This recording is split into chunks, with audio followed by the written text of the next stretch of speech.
పిఠాపురం పట్టణం డ్రైవర్స్ కాలనీలో ప్రభుత్వ రేషన్ దుకాణం లేక 2 కిలోమీటర్ల దూరం వెళ్లి రేషన్ సరుకులు తెచ్చుకోవాల్సిన దుస్థితిలో ఇక్కడ ప్రజలు అనేక ఇబ్బందులకు గురవుతున్నారని, డ్రైవర్స్ కాలనీలో తక్షణం ప్రభుత్వ రేషన్ దుకాణం ఏర్పాటు చేయాలని ఆ వార్డు కౌన్సిలర్ బోనాసుల శివ అధికారులకు విజ్ఞప్తి చేశారు. ఈ నేపథ్యంలో డ్రైవర్స్ కాలనీ ప్రజలతో కలిసి పిఠాపురం పాడా కార్యాలయంలో తహసీల్దార్ గోపాలకృష్ణకు డ్రైవర్స్ కాలనీలో రేషన్ దుకాణం ఏర్పాటుపై బోనాసుల శివ వినతిపత్రం అందజేశారు.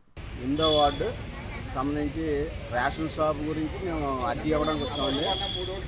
అయితే గతంలో 2019 వరకు కూడా రేషన్ షాపు మేము డ్రైవర్స్ కాలనీ నుంచి స్టూవర్ట్పేట రావాల్సి వచ్చిందండి. 2019లో జగన్మోహన్ రెడ్డి గారు నెగ్గిన తర్వాత MDU వాహనాల ద్వారాగా మాకు ఇంటింటికి రేషన్ ఇవ్వడం జరిగిందండి.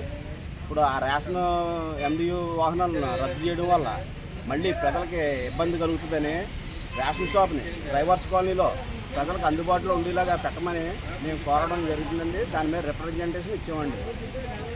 సుమారు డ్రైవర్స్ కాలనీ నుంచి రేషన్ షాప్ వరకు 2 కిలోమీటర్ల దూరం ఉంటుందండి. తదుపరి దానికి అడ్డంకిగా ఒక రైల్వే గేట్ ఉందండి. మహిళలు, వృద్ధులు చాలామంది ఆ రైల్వే గేట్ దాటాలంటే చాలా ఇబ్బందికరమైన పరిస్థితి ఉందండి. వాళ్ళని దృష్టిలో పెట్టుకుని మేము రేషన్ షాప్ని డ్రైవర్స్ కాలనీలో పెట్టమని మేము కోరడం జరిగింది.